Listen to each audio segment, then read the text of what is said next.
मामा जी का स्वागत करें, जोरदार तालियां बजाएं। युवा मोर्चा की पूरी हमारी टीम, युवा मोर्चा की पूरी टीम आए और हमारे मामा जी का स्वागत करें। हमारे मंडल के प्रभारी आदरणीय प्रदीप जाधव जी और मंडल के हमारे संयोजक अनिल भैया थोड़े से पीछे सर को ना।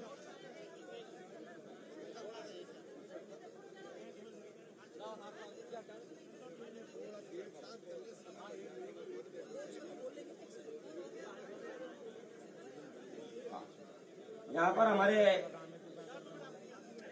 6 प्रभारी, हमारे मंडल के 6 प्रभारी, उनसे निवेदन करना चाहता हूँ कि आप भी मामा जी का स्वागत करें। जो प्रभारी है हमारे मंडलों के,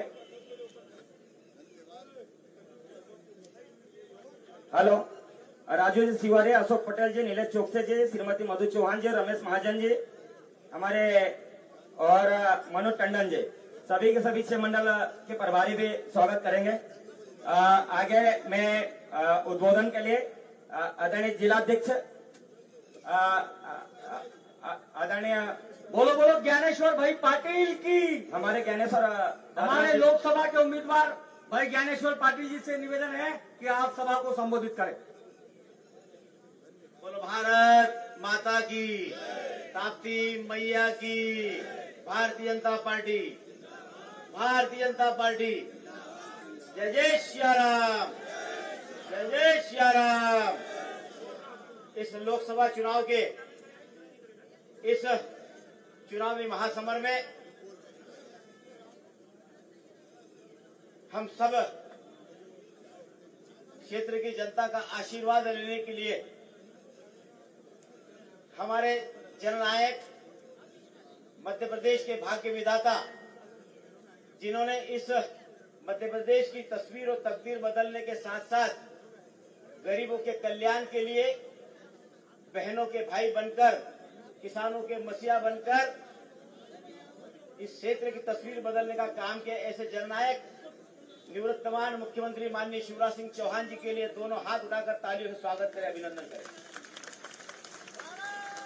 इस कार्यक्रम में उपस्थित भारतीय जनता पार्टी के हमारे जिले के यशस्वी अध्यक्ष भाई मनोज मानी जी, हमारी क्षेत्र की लोकप्रिय विधायक सुश्री मंजू राजन दादू जी, बुरहानपुर की हमारी लोकप्रिय विधायक बहन अर्चना चिटनीस जी, हमारी लोकप्रिय महापौर आदरणीय माधुरी भाभी, हम सबके वरिष्ठ इस क्षेत्र के पूर्व विधायक, पूर्व जिलाध्यक्ष और सबके काका आदरणीय रामदास शिवरे जी, हमारी लोकसभा के प्रभारी आदरणीय कल्याण भाई अग्रवाल जी, इस लोकसभा के संयोजक आदरणीय हरीश भाई कोटवाल जी, आदरणीय दिलीप भाई श्राव जी, आदरणीय प्रदीप भाई, हमारे पूर्व विधायक भाई देवेंद्र वर्मा जी, पूर्व विधायक हमारी सुमित्रा बहन काटेकर जी और मंच पर विराजमान सभी हमारे मंडल के पदाधिकारी, मंडल के अध्यक्ष, जिले के पदाधिकारी, जनप्रतिनिधि, सामने बैठे हमारे सभी परिवारजनों, सबसे पहले तो आपसे माफी चाहेंगे कि 4 बजे का समय दिया था, 6 बज गए, क्योंकि भाई साहब का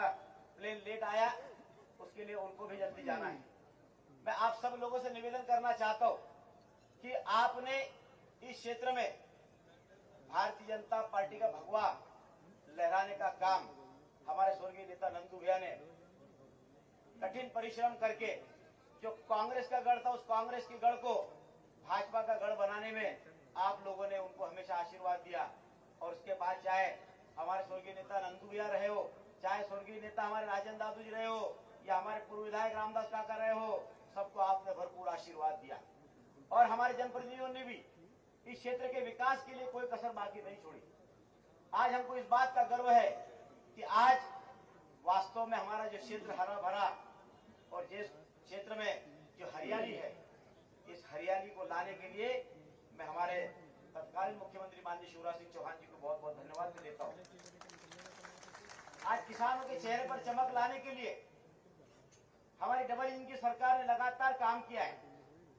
माननीय प्रधानमंत्री मोदी जी का सपना है कि किसान की आय दुगना होना चाहिए, और किसान की आय दुगना करने के लिए भारतीय जनता पार्टी की सरकार ने किसान के खेत तक पानी पहुंचाने का काम किया है, किसान को पर्याप्त मात्रा में बिजली देने का काम किया है। हमने वो दौर भी देखा है कि 2003 के पहले बिजली कब आती थी कब जाती थी पता नहीं चलता था, यहाँ तक कि घर के इन्वर्टर भी चार्ज नहीं होते थे, लेकिन आशीर्वाद से भारतीय जनता पार्टी की शिवराज जी की सरकार बनने के बाद शिवराज जी मामा ने हमारे गांव में 24 घंटे बिजली देने का काम किया। किसान को सतत 10 घंटे बिजली देने का काम किया। जहां पहले हमारी 10 हाउस फोर की मोटर का बिल 2500-3000 आता था, आज मात्र 1200 रुपये हमारा बिल आता है। तो किसान को समृद्ध बनाने के लिए किसान को बगैर ब्याज का कर्जा देने का भी काम किया, अच्छा खाद देने का काम किया, अच्छा बीज देने का काम किया, उसकी उपज का सही दाम देने का काम भी भारतीय जनता पार्टी की मोदी जी की सरकार कर रही है। आज मोदी जी की सरकार ने गरीब के कल्याण की योजना बनाकर गरीब के चेहरे पर चमक लाने का काम किया है। हमारी मातृशक्तियां बैठी है। 2014 के पहले हमारी माताएं बहनें लकड़ी के चूल्हे पर खाना बनाती थी। धुएं से मुक्ति दिलाने का काम भारतीय जनता पार्टी की सरकार ने किया है। हमारी माता और बहनों को शौचालय देकर इज्जत घर देने का काम किया। हर गरीब का सपना होता है कि उनका भी पक्की छत का मकान होना चाहिए। पहले भी योजनाएं बनती थी, लेकिन योजनाएं कुछ लिमिटेड लोगों के लिए बनती थी। घर पहले भी आते थे, लेकिन किसी गांव में पंचायत में 5 घर आ रहे, 10 घर आ रहे। लेकिन भारतीय जनता पार्टी की डबल इंजन की सरकार ने एक गांव में 200, 300 तक के घर देने का काम किया है। बुरहानपुर जैसी नगर निगम में भी 15,000 के करीब आवास देने का काम भारतीय जनता पार्टी की सरकार ने, शिवराज जी की सरकार ने, मोदी की सरकार ने देने का काम किया है। हमारी सरकार का उद्देश्य गरीब के चेहरे पर चमक लाना, और गरीब के चेहरे के पर चमक तब आएगी जब गरीब को सारी चीजें लगने वाली उनको उपलब्ध होगी। आज गरीब को शौचालय के साथ साथ गरीब के घर तक पानी पहुंचाने का काम भारतीय जनता पार्टी की मोदी सरकार ने जल जीवन मिशन के माध्यम से गांव-गांव में पानी की टंकी बनाकर, गांव-गांव में पाइपलाइन डालकर घर तक नल से जल देने का काम भी भारतीय जनता पार्टी की सरकार करी है। गरीब के पक्की छत का मकान देने के बाद गरीब के सपने को साकार करने का काम किया जा रहा है। और इतना ही नहीं, इलाज के लिए भी भारतीय जनता पार्टी की मोदी जी की सरकार ने आयुष्मान भारत योजना के कार्ड बनाकर 5-5 लाख रुपए तक के इलाज की चिंता मोदी जी की सरकार कर रही है। तो गरीब के चेहरे पे चमक लाने के साथ साथ इस क्षेत्र के विकास के लिए जहाँ बिजली नहीं पहुंच सकती वहाँ बिजली पहुंचाने का काम किया, जहाँ सड़क नहीं थी वहाँ सड़क पहुंचाने का काम किया, जहाँ पानी नहीं था वहाँ पानी पहुंचाने का काम किया। ऐसा कोई क्षेत्र नहीं है कि जिस क्षेत्र के लिए काम नहीं किया हो। शिक्षा के क्षेत्र हो, चाहे स्वास्थ्य का क्षेत्र हो, पर्यटन का क्षेत्र हो, हर क्षेत्र में काम करने के साथ साथ माननीय प्रधानमंत्री मोदी जी के नेतृत्व में हमारे देश की सीमाओं को भी मजबूत करने का काम आज लगातार किया जा रहा है। हमारी सीमा सेनाओं को मजबूती के साथ जो लगने वाले आधुनिक हथियार हो या लगने वाली उनको आवश्यक चीजें हो, वो 48, 45, 50 डिग्री सेल्सियस में भी हमारा सैनिक काम करता है। सेना वही थी, सेना आज भी वही है, लेकिन नेतृत्व और नियत की कमी उस समय थी। आज हमारे पास नियत भी है, नीति भी है और प्रधानमंत्री मोदी जैसा नेतृत्व भी है। प्रधानमंत्री मोदी जी के नेतृत्व में हमारी सीमाओं को मजबूत करने के साथ साथ जो 500 वर्षों से अधिक हम लोग सपना देखते थे, हमारे पूर्वजों ने जो सपना देखा था, हमारे साधु संत महात्माओं ने जो सपना देखा था कि रामलला हम आएंगे, मंदिर वही बनाएंगे, और उस सपने को साकार करने का काम आपके एक वोट से भारतीय जनता पार्टी की मोदी जी की सरकार बनी है। और मोदी जी ने वो चमत्कार करके दिखाया जो कोई सोच नहीं सकता था। राम मंदिर का निर्माण करवा कर भव्य प्रतिमा को उस मंदिर में विराजमान करके प्राण प्रतिष्ठा कर कर आज भगवान प्रभु श्री राम जी हम सब लोगों को आशीर्वाद देने का काम कर रहे हैं। प्रधानमंत्री मोदी जी ने इस देश का सम्मान गौरव बढ़ाने के साथ साथ आज हमारे लिए गर्व की बात है कि प्रधानमंत्री मोदी जैसा नेतृत्व हमको मिला है। 2 कार्यकाल में प्रधानमंत्री मोदी जी जो गरीब के कल्याण के साथ साथ क्षेत्र के विकास के साथ साथ इस देश का स्वाभिमान बढ़ाने का जो काम किया है। प्रधानमंत्री मोदी जी कहते हैं कि 10 वर्षों में जो काम किया है तो झांकी है, आने वाले साल में बहुत सारे काम बाकी है। तो आने वाले ये तीसरे कार्यकाल में जो काम पूरे करना है, उन काम पूरे करने के लिए 13 मई को आप लोगों का आशीर्वाद कमल के फूल का बटन दबकर मुझे मिले। आप सब लोगों ने 2.5 साल पहले लोकसभा में मुझे आपने भरपूर आशीर्वाद देकर लोकसभा में सबसे अधिक लीड नेपानगर विधानसभा के कार्यकर्ताओं ने और जनता ने आशीर्वाद देकर दिया था। और मैंने भी मेरी तरफ से कोई कसर बाकी नहीं छोड़ी। क्षेत्र के विकास के लिए हो, चाहे आम जन की समस्या के समाधान के लिए हो, आपने आधी रात को भी फोन लगाया होगा तो मैंने आपका फोन उठाकर समस्या का समाधान करने का प्रयास किया होगा।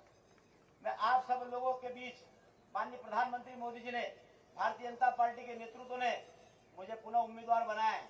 आप सब लोगों के बीच में मैं आशीर्वाद लेने के लिए आया हूँ।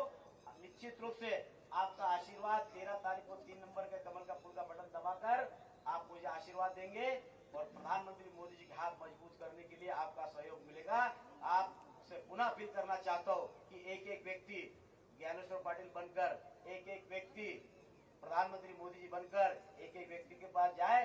जिन लोगों के जीवन में हमने जीवन का कल्याण करने का काम किया है, ऐसे लोग आज पूरी तरह से ईमानदारी से तैयार बैठे हैं कि 13 तारीख कब आएगी और हम कमल के फूल का बटन दबाकर प्रधानमंत्री मोदी जी को आशीर्वाद देंगे।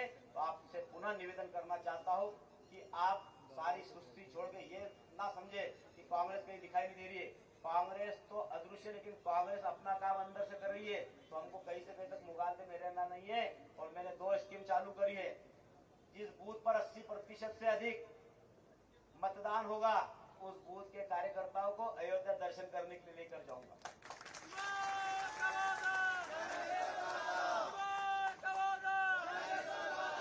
और जैसा प्रधानमंत्री मोदी जी का सपना है कि कांग्रेस मुक्त भारत बनाना है, तो कांग्रेस मुक्त भारत कब बनेगा?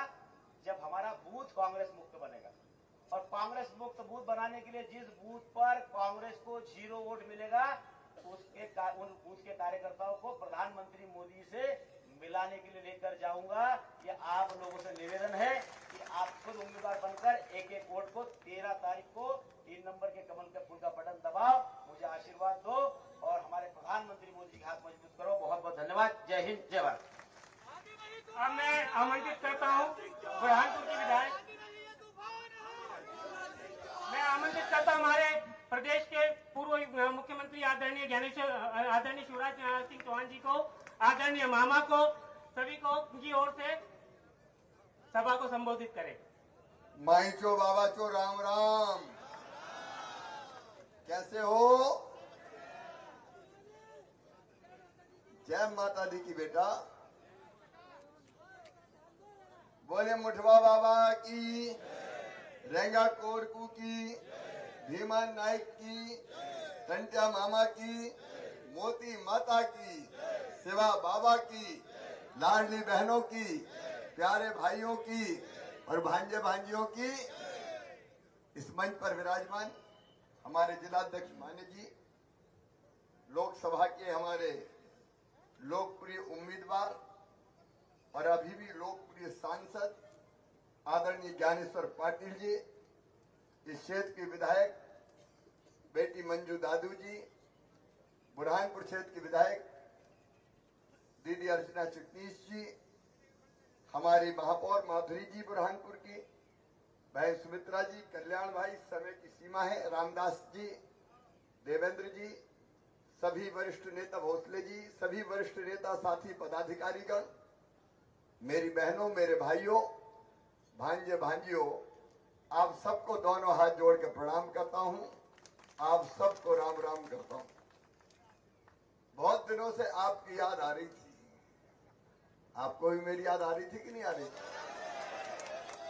और इसलिए जब मुझे कहा ज्ञानेश्वर जी ने, पार्टी ने यहां कि खकनार चलना है, जनता याद कर रही है, तो तुमने पुकारा और मामा चले आए।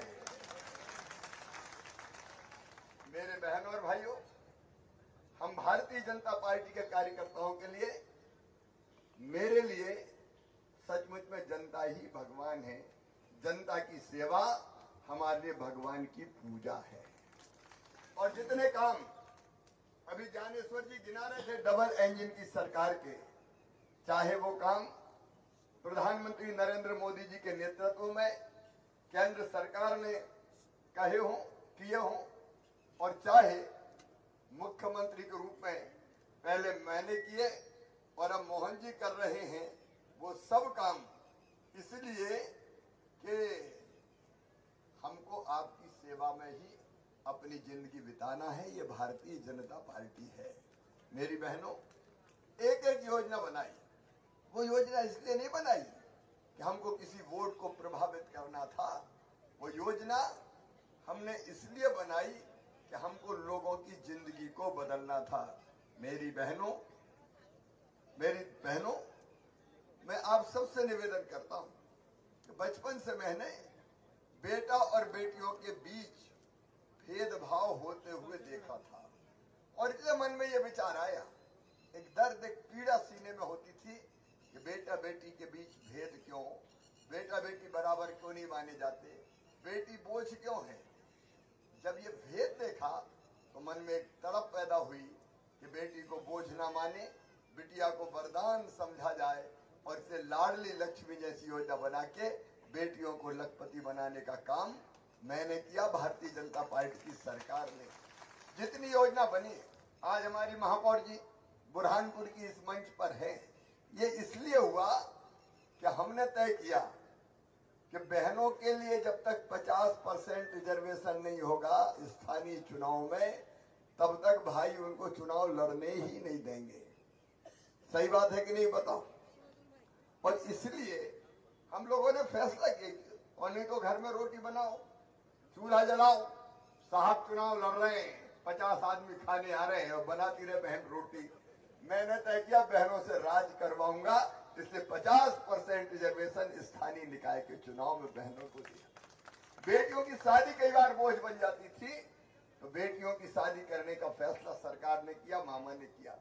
एक नहीं, जितनी भी योजना बनी, अभी लाडली बहना योजना, मेरी बहनों इसी दर्द से, क्योंकि बहन को अगर 1500 रुपया की जरूरत भी पड़ जाए तो हाथ फैलाने पड़ते थे, और कई बार मांगने के बाद भी पैसा नहीं मिलते थे, तो मन में तकलीफ होती थी। और तब मुझे लगा कि काश मेरी हर गरीब बहन का एक खाता हो, और उस खाते में जैसे सरकारी कर्मचारी के अकाउंट में पैसा आते हैं, वैसे अगर हर महीने पैसे डाल दिए जाएं तो मेरी बहनों की जिंदगी आत्मविश्वास और सम्मान दोनों से भर जाए। इसलिए लाडली बहना योजना बनाई। मुझे प्रसन्नता है मोहन जी ने इन योजनाओं को जारी रखने का फैसला किया है। और अब सुनना बहन, एक बात और सुनना, केवल लाडली बहना नहीं, अगला संकल्प बहनों को लखपति बहना बनाने का। लखपति बहना, और लखपति बहना का मतलब है साल में कम से कम 1 लाख रुपया आमदनी गरीब बहन की भी हो, तब वो सम्मान के साथ जिंदगी व्यतीत कर पाएंगी। बताओ मेरी बहनों, गरीब कोई रहना चाहता है क्या? अरे बोल के बताओ ना, रहना चाहता है क्या? तो लखपति बनना चाहिए कि नहीं? और ये करेंगे, मैं केवल कह नहीं रहा। जब हमने लाडली बहना योजना बनाई, तब भी कांग्रेस को लोग कहते थे वैसे वैसे कह रहे, देंगे थोड़ी, और फिर देने लगे तो कहने लगे चुनाव तक देंगे, बाद में बंद कर देंगे। अब चुनाव के बाद भी चालू है, और इसलिए भाई कह रहा है, प्रधानमंत्री जी ने भी घोषणा की है, लखपति दीदी, 3 करोड़ लखपति दीदी हिंदुस्तान की धरती पर बनाई जाएगी। बहनों, तुम क्या केवल आंसू बहाने के लिए पैदा हुई हो? दर्द के समुद्र में डूबने के लिए पैदा हुई हो? तुम्हें भी जीने का हक और मुस्कुराने का अधिकार है, और वो अधिकार भारतीय जनता पार्टी दे रही है। और तुम्हारे भाई की तो जितनी सांसें हैं, सब अपनी बहनों के सशक्तिकरण पर समर्पित है। जिंदगी भर हम काम करेंगे। मेरे किसान भाइयों, आप कल्पना कीजिए, अभी ज्ञानेश्वर जी कुछ बता भी रहे थे, आप बताओ कांग्रेस के जमाने में कितने % ब्याज पर कर्जा मिलता था? 18%। कई जगह में जाता था उस समय जब कांग्रेस का राज था, कोई का ट्रैक्टर खींच ले गए, कोई की मोटर उठा ले गए, कोई की तो मोटरसाइकिल ही ले गए, और किसान कहते थे भैया 1 लाख लिया था, 2 लाख दे दिया, और फिर 1 लाख बाकी है, क्योंकि 18% ब्याज पे कर्जा होता था। और तब हमने तय किया 18% नहीं, 0% ब्याज पे किसान को कर्जा दिया जाएगा। जितना ले जाओ उतना ही दे जाओ। सिंचाई की गाथा सुनाने का वक्त आज मेरे पास नहीं है, लेकिन बड़े डैम अगर नहीं बने तो छोटे छोटे बांधों का जाल बिछाने का काम भी किया है। और मंजू जी यहाँ पे बैठी है, मंजू दीदी, जो जो हमने कहा उनमें से एक एक चीज करने का। खकनार में कॉलेज, तो कॉलेज खुल गया, खकनार को तहसील, तो तहसील बन गई। ये सामने जो सड़क दिख रही है स्टेट हाईवे, इसकी घोषणा भी मैंने की थी और पूरा करके आपको देने का काम किया है। क्योंकि हम लोग केवल वोट के लिए नहीं काम करते, हम करते हैं जनता की जिंदगी बदलने के लिए काम, चाहे केंद्र सरकार हो और चाहे मध्य प्रदेश की भारतीय जनता पार्टी की सरकार हो। और इसलिए इतनी चीजें आप कल्पना कीजिए, प्रधानमंत्री नरेंद्र मोदी जी ने तय किया 6000 रुपया किसान सम्मान निधि देंगे। मैं चौथी बार मुख्यमंत्री बना तो दिल ने कहा मत चूके चौहान, तू भी 6000 दे दे, कम से कम 12000 तो हो जाए। मेरे बेटे बेटी पढ़ाई में जिनको तकलीफें होती थी, फीस नहीं भर पाते थे, दूर दूर स्कूल होते थे, बेटियां जा नहीं पाती थी, तो पहले साइकिल, फिर किताबें, फिर लैपटॉप अच्छे नंबर लाए, पिछली बार स्कूटी, और अब तो मेडिकल और इंजीनियरिंग कॉलेज की पढ़ाई के लिए भी पैसा। पहले मैं कहता था मामा देगा, अब भारतीय जनता पार्टी की सरकार देगी, ताकि मेरे मासूम बच्चे पढ़ सके, आगे बढ़ सके। ये आपकी जिंदगी बदलने का अभियान है। प्रधानमंत्री श्रीमान नरेंद्र मोदी जी, ज्ञानेश्वर जी बता रहे थे, एक एक काम गिनाने की जरूरत नहीं है। गरीबों को मकान, और जिनके नहीं है चिंता मत करना, अभी 3 करोड़ और पक्के मकान भारतीय जनता पार्टी की सरकार बनाएगी, और किसी गरीब को बिना मकान के रहने नहीं देगी। शौचालय हो, आयुष्मान भारत योजना हो, और चाहे गरीब को निःशुल्क राशन। बताओ कभी कांग्रेस ने दिया था क्या? अरे जोर से बताओ, दिया था क्या? कांग्रेस केवल बात करती है, भारतीय जनता पार्टी काम करती है, काम। और हम जैसे कार्यकर्ताओं का लक्ष्य क्या है? शिवराज का लक्ष्य है अपने देश के लिए जीना, अपनी जनता के लिए जीना, और उसके लिए माध्यम है भारतीय जनता पार्टी। क्योंकि भारतीय जनता पार्टी के माध्यम से ये काम कर सकते हैं, अकेला कोई व्यक्ति काम नहीं कर सकता। और एक बात मैं कहता हूं, भूमिकाएं बदलती है, पार्टी काम लेती है। मुझे 4 बार भारतीय जनता पार्टी ने मुख्यमंत्री बनाया, मैंने बेहतर काम करने की कोशिश की। जिस कार्यकर्ता को जो काम देते हैं, अब मोहन यादव जी बेहतर काम कर रहे हैं, तो इसलिए हम लोगों का लक्ष्य है। मैं आजकल भगवान से, मैं तो भगवान में विश्वास रखता हूँ, मैं भगवान से क्या मांगता हूँ? मैं भगवान से कहता हूँ, मुझे बल नहीं चाहिए, मुझे बुद्धि भी नहीं चाहिए, मुझे विद्या धन भी मत देना, लेकिन मुझे मरने के बाद स्वर्ग भी नहीं चाहिए। मैं स्वर्ग में जाके क्या करूंगा फालतू आराम से? स्वर्ग की कल्पना क्या? आराम से बैठो, सब प्रकार के सुख मिलेंगे, अच्छी हवा चलेगी, पीने ठंडा पानी मिलेगा, अच्छा भोजन मिलेगा। मैं क्या करूंगा लेके? मुझे नहीं चाहिए स्वर्ग वर्ग, मुझे मुक्ति भी नहीं चाहिए।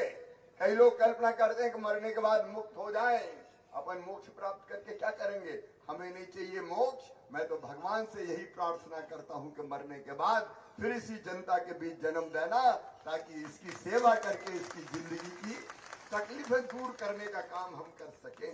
इस भाव से हम लोग काम करते हैं, और काम का माध्यम सरकारें होती है।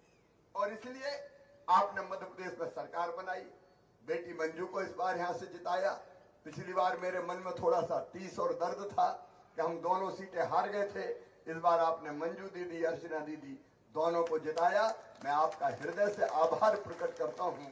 163 सीट में 100% योगदान अगर किसी का है तो बुरहानपुर जिले का है, ठकनार का है, नेपा नगर का है। मैं आपको बारंबार प्रणाम करता हूं। लेकिन अब लोकसभा के चुनाव है। अब चुनाव में हम 3 चीजें देखते हैं। नंबर 1, पार्टी कौन सी है? 2 ही पार्टी है अपने सामने, एक भारतीय जनता पार्टी और एक कांग्रेस। कांग्रेस में कोई दम बची है क्या? जोर से बताओ, बची है क्या? कांग्रेस में कोई दम नहीं बची। आप बताओ, अयोध्या में भगवान राम का दिव्य और भव्य मंदिर बना और प्राण प्रतिष्ठा हुई, तो सबको खुशी हुई कि नहीं? जोर से बोलो, सबको खुशी हुई कि नहीं? सब खुश थे।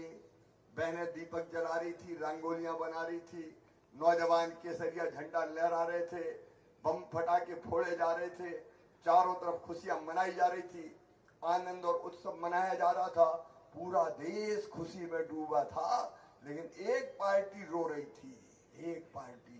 क्या नाम उसका? जोर से बोलो। कांग्रेस रो रही थी। कांग्रेस को भी निमंत्रण दिया था, निमंत्रण, आओ रामलला का दिव्य और भव्य मंदिर बन रहा है, आओ तुम भी दर्शन करो। निमंत्रण दिया था। बोलो, जाना चाहिए था कि नहीं कांग्रेस को? लेकिन कांग्रेस ने कहा हम नहीं जाएंगे, लिख के कहा, लिख के इनकार किया। अब बताओ, जो रामलला के दर्शन करने से इनकार कर दे उनको वोट देना चाहिए क्या? लिख के इनकार किया। आप देखो तो अंसारी बंधु आए। अंसारी बंधु कौन है पता है? जिनने बाबरी मस्जिद का नाम पे केस लड़ा, वो परिवार, अंसारी परिवार, वो प्राण प्रतिष्ठा में आया। उनका कि ठीक है, सुप्रीम कोर्ट ने फैसला कर दिया। हमें खुशी है कि दिव्य और भव्य मंदिर बन गया, समस्या का समाधान हो गया, वो प्राण प्रतिष्ठा में आए। लेकिन कांग्रेस की खोपड़ी पे बैठ गई मंथरा, उल्टी खोपड़ी चली। हम नहीं जाएंगे, लिख के कह दिया नहीं जाएंगे, लिख के ऑन रिकॉर्ड। जब तक चंदा सूरज और धरती रहेगी ये लिखा रहेगा कि कांग्रेस ने भगवान राम के प्राण प्रतिष्ठा में के कार्यक्रम में जाने से इनकार कर दिया था। राहुल बाबा, तुमने हमेशा हमेशा के लिए कांग्रेस को कलंकित करने का पाप किया है, कलंकित करने का पाप। ये उल्टे फैसले कांग्रेस कर रही है, तो ऐसी कांग्रेस को कोई को वोट देना चाहिए। एक है सैम पित्रोदा, पित्रोदा अंकल, आप में से कहीं ने नाम नहीं सुना होगा, लेकिन ये राजीव गांधी, स्वर्गीय राजीव गांधी जी के सलाहकार रहे और ये राहुल बाबा के गुरु है। वो कैसी कैसी बातें कर रहे हैं पता है? वो कह रहे हैं भारत में विरासत टैक्स लगना चाहिए। ये विरासत टैक्स का क्या मतलब है? बहनों और भाइयों, कोई कितना भी गरीब हो, बताओ अपने बच्चों के लिए थोड़े बहुत पैसे बचाता है कि नहीं बचाता? अरे बोल के बताओ। एक आध मकान खरीद लेंगे, एक आध दुकान बना लेंगे, कुछ ना कुछ तो पैसे बचा के बच्चों के लिए करते हैं। लेकिन विरासत टैक्स का मतलब है कि आपने अगर कुछ बचाया और आप मर गए तो सरकार आपकी संपत्ति के 55% हिस्सा खुद जब्त कर लेगी, अपने खजाने में डाल देगी। औलाद को, बेटा बेटी को, बहू को, बेटी को जो देना हो केवल 45% मिलेगा। बताओ, अपनी मेहनत की कमाई सरकार को लूटने दोगे क्या? लूटने दोगे क्या? कांग्रेस में लूट का खेल चल रहा है। कांग्रेस के विचार भारतीय विचार नहीं है। अब ये सैम पित्रोदा कह रहे हैं कि भारत में तो नॉर्थ ईस्ट के लोग लगते हैं चीनियों जैसे, दक्षिण के लोग लगते हैं अफ्रीकन जैसे। अरे क्या गंदा सोच है इनका, ये रंग भेद की बात करते हैं। मेरे बहनों और भाइयों, आदमी आदमी में कोई भेद करना चाहिए क्या? इंसान में कोई भेद करना चाहिए क्या? कांग्रेस रंग भेद की अंग्रेजों की नीति पर उतर आई है। ये विचार भारत का नहीं है, ये विचार भारत का नहीं है। भारत तो ये कहता है कि हम सब भाई भाई हैं, भाई बहन हैं, एक परिवार है। भारत ने कहा अयम निजम परावेत्ति गणना लघु चेत साम उदार चरिता नाम तू वसुदैव कुटुंबकम। मतलब सारी दुनिया ही एक परिवार है और इसलिए हम कहते हैं विश्व का कल्याण हो। ये भारत का सोच है। लेकिन कांग्रेस कह रही है ये चीनी दिखते हैं, ये अफ्रीकी दिखते हैं। शर्म आनी चाहिए सैम पित्रोदा और शर्म आना चाहिए राहुल गांधी, जिनको आपने अपना राजनीतिक गुरु बना के रखा है। ये कांग्रेस भारत की जड़ों से कट गई है, भारत की माटी से कट गई है, भारत की संस्कृति से कट गई है, जीवन मूल्यों और परंपराओं से कट गई है। बताओ, जिसकी जड़ें भारत में हो ही ना, उस कांग्रेस को वोट देना चाहिए क्या?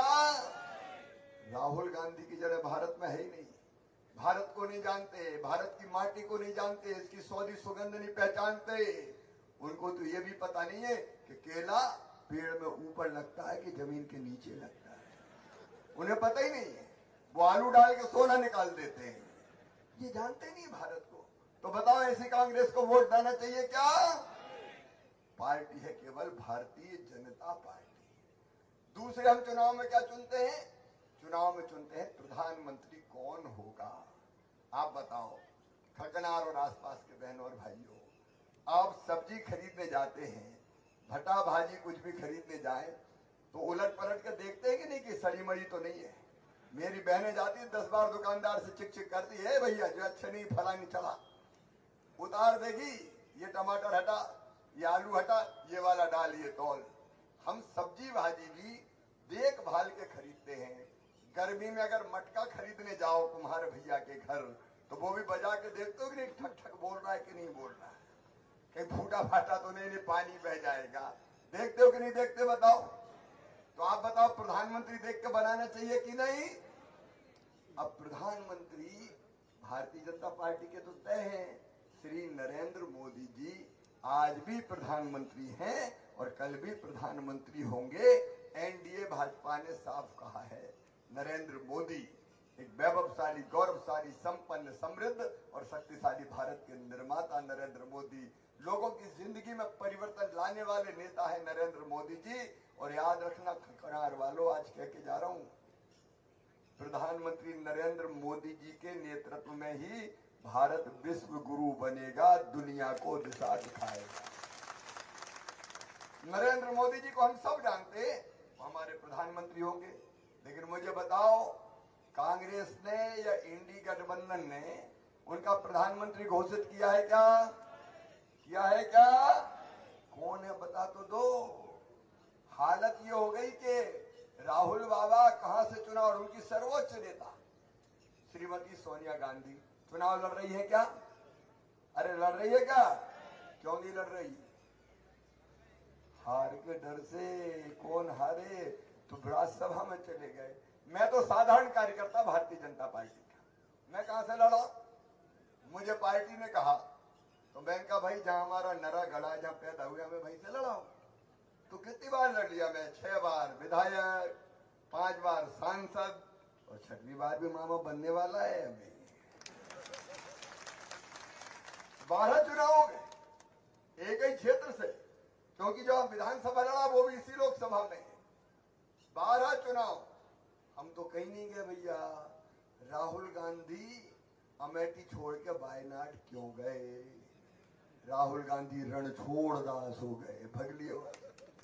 और अब उनको भरोसा नहीं कि वायनाड से भी जीतेंगे, तो रायबरेली से फार्म भर दिया कि धुप्पल में एक आध जगह से तो कहीं लग जाए तो वहां से जीत जाएंगे। बताओ, ऐसे नेता जिनको खुद के जीतने का भरोसा ना हो, वो कांग्रेस को चुनाव जिता सकते हैं क्या?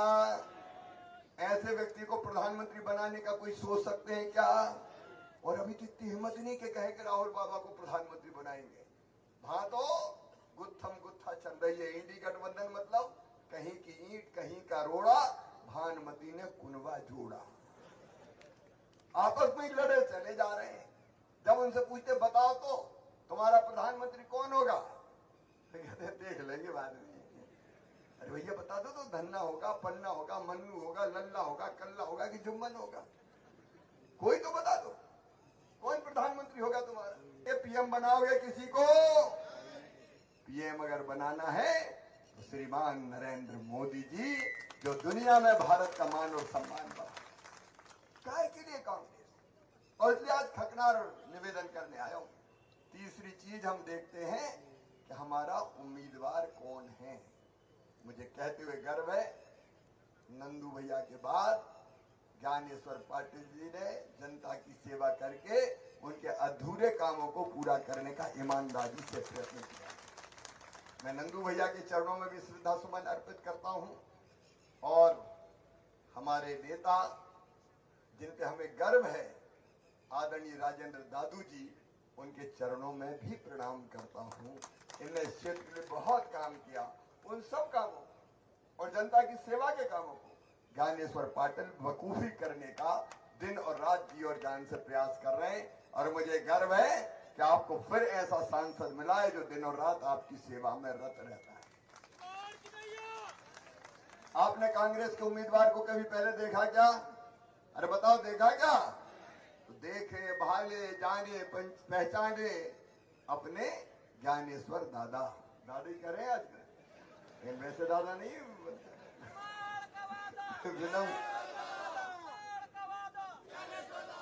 विनम्रता के साथ ज्ञानेश्वर जी आपकी दिन और रात सेवा करेंगे, ये मेरा पूरा विश्वास है। और अब डबल इंजन की सरकार यहाँ भी है। यहाँ मोहन यादव जी के नेतृत्व में सरकार काम कर रही है। वो लगातार काम पूरा करेगी, लगातार हर काम को करेगी। कई चीजें जो मैंने कही थी हमने अधिकांश पूरी कर दी। इक्का दुक्का बचे हैं तो वो मोहन यादव जी से पूरा करवाएंगे। आप चिंता मत करना, सरकार बीजेपी की ही है। और दिल्ली में जाएंगे ज्ञानेश्वर पाटिल, लेकिन मामा भी दिल्ली जाने वाला है। और मैं तो आपसे बहुत लाड करता हूं, और इसलिए ज्ञानेश्वर पाटिल तो सांसद होंगे ही, ब्याज में मामा भी पीछे से धक्का लगाता रहेगा। चिंता मत करिए।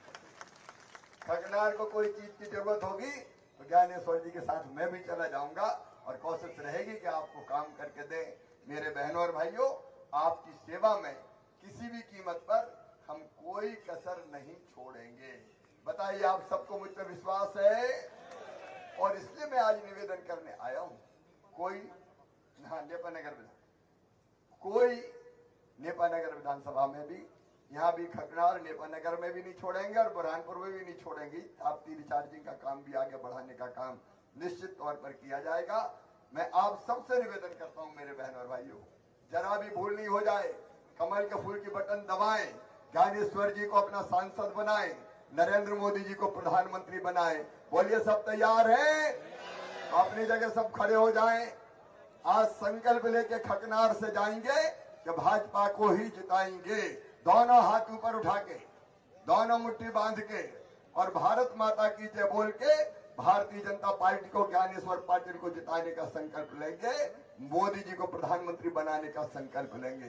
बोलिए, भारत माता की, भारत माता की, भारत माता की। बहुत बहुत प्रणाम, नमस्कार।